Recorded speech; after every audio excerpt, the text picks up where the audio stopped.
Assalamualaikum warahmatullahi wabarakatuh.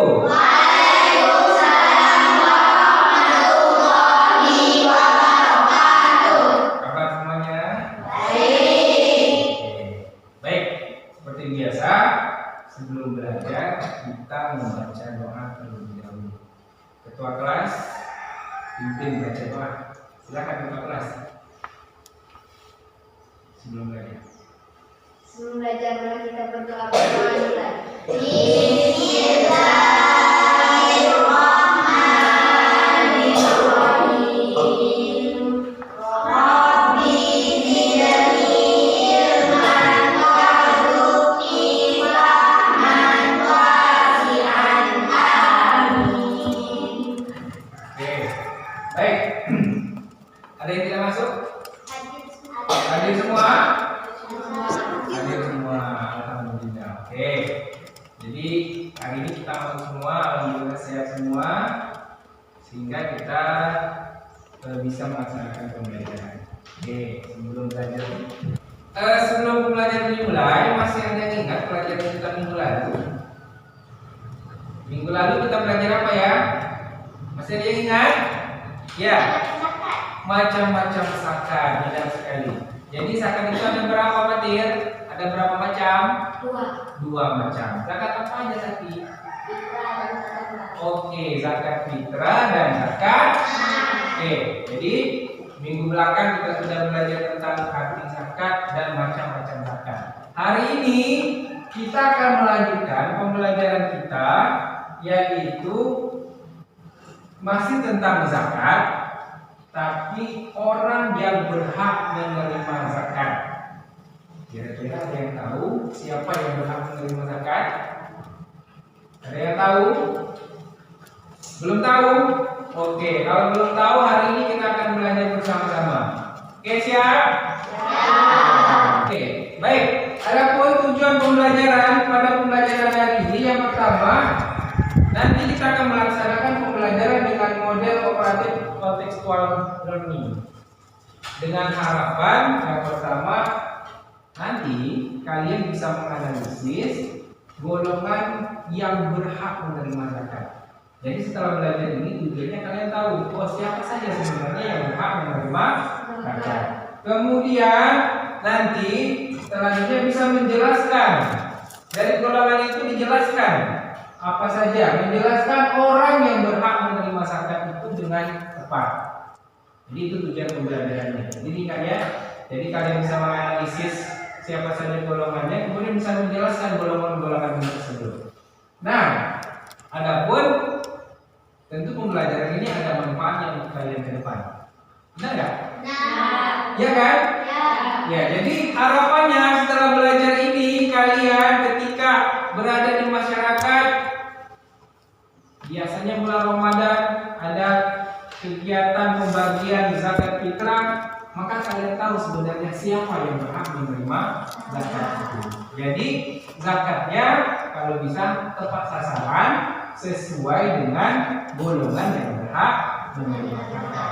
Jadi kalian bisa mengingatkan kalau seandainya di desa kita pembagian zakat yang tidak tepat sasaran, bisa diingatkan. Dari mana dasarnya? Nanti kita pelajari bersama-sama.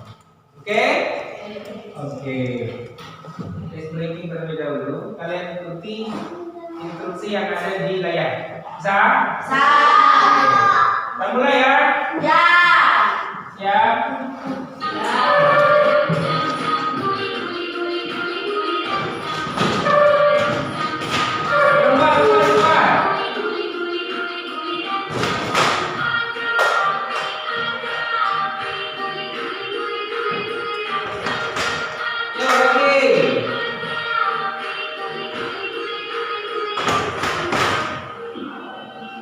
Di depan ya.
akan bekerja secara kelompok.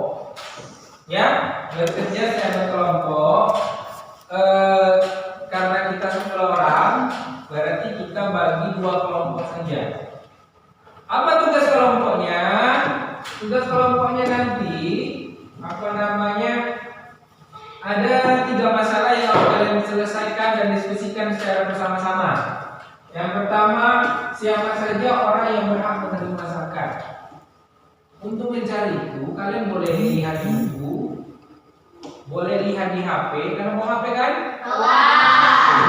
Boleh cari di HP referensinya, boleh cari di YouTube, boleh cari di Google, boleh juga kalau mau baca di buku.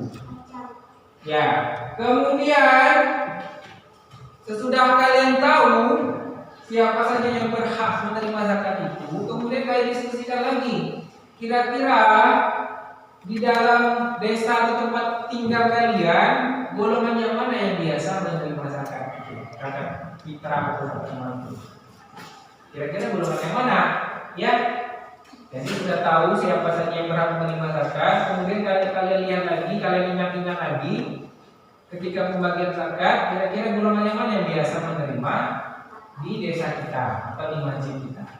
Nah, kemudian sesudah tahu siapa saja yang menerima di desa kita, kalian lihat kembali apakah orang yang menerima zakat itu sudah sesuai dengan ketentuan. Misalnya selama ini ada yang tidak sesuai, kalian diskusikan saja. Ya, nanti hasil diskusi itu kalian bisa dituliskan di karton, dituliskan penuhnya, kemudian nanti dipresentasikan. Bisa? Bisa? Paham? Oke, sekarang kita bagi kelompok dulu. Kelompok 1 Faiz, kelompok 2 Dani, Faiz Dani. 1, 2. Oke, siapa lagi? 1, 2 Sarah 2. Itu kelompok 2, kelompok 1, kelompok 1, kelompok 2. Oke? Sudah cukup? Sudah dapat kelompok semua? Sudah. Oke. Habis ini boleh bergabung berdasarkan kelompoknya. Silakan, gabungkan dulu mejanya. Silakan dicari di Google atau di YouTube siapa saja yang berhak menerima zakat. Oke, dicari di sana atau boleh juga nonton di YouTube. Nanti dikasih tahu temannya siapa saja yang berhak menerima zakat. Di buku ada juga, di buku boleh juga. Siapa saja yang berhak menerima zakat. Ada lagi di bukunya. Ada juga. Kalau sudah tahu nanti kasih tahu temannya biar ditulis, biar bisa dibikin nanti. Apa saja saja? Sebutkan biar temannya nulis. 1 orang fakir.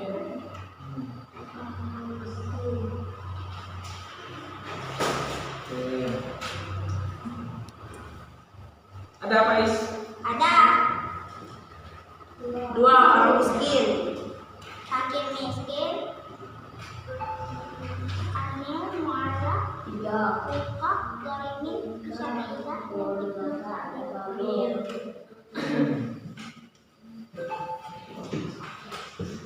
Oke. Dari 8 itu yang biasa menerima zakat di tempat kita yang mana saja? Kalian diskusikan. Orang fakir. Orang fakir, terus apa lagi? Orang miskin. Terus? Amil zakat. Terus? Muala. Ada muala di kampung kita. Oke, nah dari semua itu apakah sesuai dengan ketentuan atau tidak? Silakan didiskusikan ya. Kalau seandainya sudah sesuai, kalian jawab sudah. Kalau belum, apa alasannya? Oke?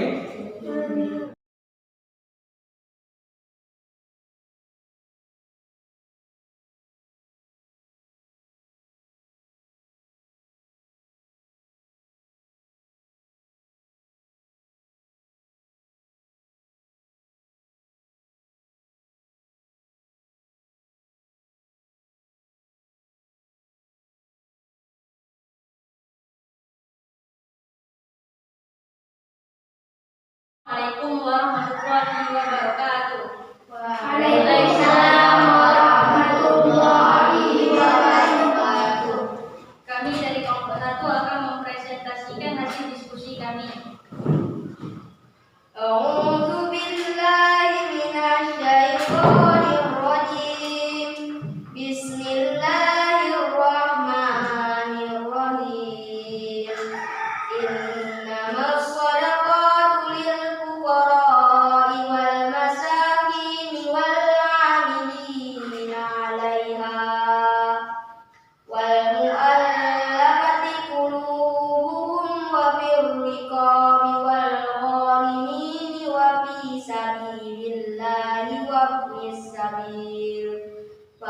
faridatan minallah wallahu alimul hakim. Jelaskan. Dari ayat ini. Dari surah At-Taubah ayat 60, golongan orang yang berhak menerima zakat adalah orang fakir, orang miskin, amil zakat, mu'alaf, orang berhutang, hamba sahaya, ibnu sabil, fisabilillah. Yang pertama orang fakir, yaitu orang yang amat sengsara dan tidak cukup penghasilannya untuk memenuhi kebutuhan hidupnya.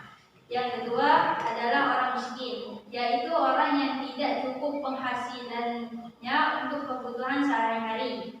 Dan yang ketiga adalah zakat, yaitu orang yang diberi tugas untuk mengumpulkan dan membagikan zakat.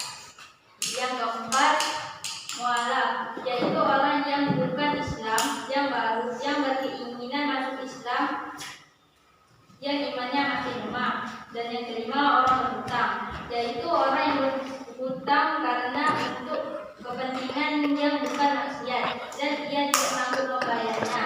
Orang yang berhutang untuk memelihara persatuan umat Islam. Yang keenam fisabilillah, orang yang berjuang di jalan Allah. Yang ketujuh hamba sahaya, yaitu budak yang harus memerdekakan. Dan yang terakhir adalah ibnu sabil, yaitu seorang anak yang sedang menuntut ilmu namun kesulitan dalam pembiayaannya. Dari yang ke-8 golongan orang yang mendapatkan zakat ini, yang biasanya di tempat tinggal kami hanyalah orang fakir, orang miskin, amil zakat, dan mu'alaf. Selebihnya belum ada. Sudah sesuai pembagiannya? Sudah sesuai. Pembagiannya sudah sesuai. Baik, itu dari kelompok 1. Kelompok lain ada yang mau bertanya? Ada yang mau bertanyakan? Sudah jelas penjelasannya dari kelompok 1? Tidak. Sudah. Sudah paham? Sudah. Paham? Nah, Oke. Kalau sudah ada itu dia hasil diskusi kami dari kelompok 1. Wabillahi taufiq wal hidayah. Wassalamualaikum warahmatullahi wabarakatuh. Assalamualaikum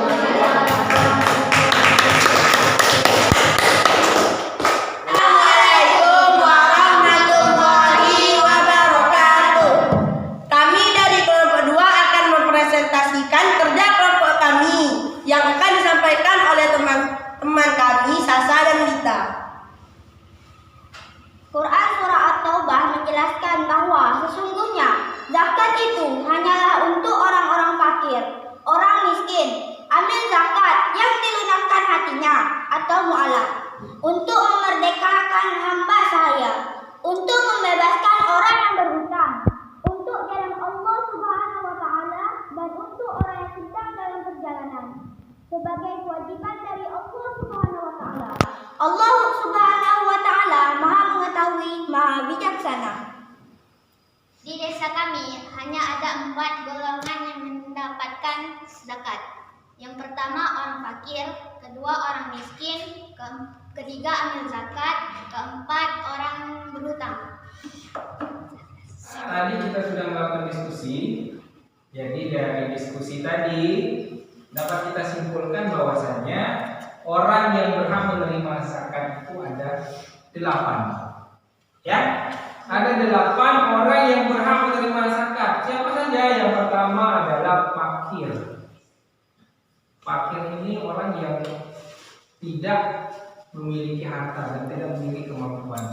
Kemudian ada orang miskin. Orang miskin dia memiliki penghasilan tapi tidak mencukupi untuk kehidupan sehari-hari, maka dia berhak menerima zakat. Yang ketiga adalah amilin. Amilin itu panitia zakat. Orang yang bertugas menerima zakat dan membagikan zakat, maka dia juga berhak menerima zakat. Kemudian yang keempat mu'alaf. Mu'alaf itu apa? Mu'alaf itu orang yang baru masuk agama Islam. Orang yang selama ini bukan agama Islam terus dia masuk agama Islam, untuk menjaga keimanannya, maka dia juga berhak menerima zakat. Kemudian yang kelima, orang yang berhutang. Orang yang berhutang dan tidak mampu lagi untuk membayar, maka kita juga berhak, dia juga berhak mendapat bantuan dari kita. Ya. Kemudian ada lagi yang namanya orang yang dalam perjalanan atau ibnu sabil. Kemudian ada hamba sahaya atau budak yang membutuhkan dimerdekakan. Tapi kalau sekarang sudah tidak ada lagi budak, sudah jarang ketemu budak. Dan yang terakhir adalah fisabilillah, orang yang berjuang di jalan Allah. Nah, di luar dari 8 itu, maka dia tidak berhak menerima zakat. Nah, jadi kalau seandainya ada orang yang sudah tua tapi dia memiliki hartanya banyak, maka dia tidak berhak menerima zakat. Yang berhak cuma 8 saja. Oke, mungkin itu ringkasan dari materi kita pada hari ini. Ada yang mau ditanyakan? Sudah paham semua? Paham? Kalau di sini sudah jelas 8 itu? Oke. Nah, sekarang Bapak yang tak tanya nih, boleh? Boleh. Oke. Sekarang saya tanya Dani. Tadi apa? Mu'alaf itu siapa, Dani? Itu adalah orang yang diluluhkan hatinya untuk masuk agama Islam. Oke, orang yang didulukan hatinya untuk masuk Islam. Dia berhak menerima zakat kan? Oke. Pun, kalau amilin apa Pun? Orang yang memberikan zakat.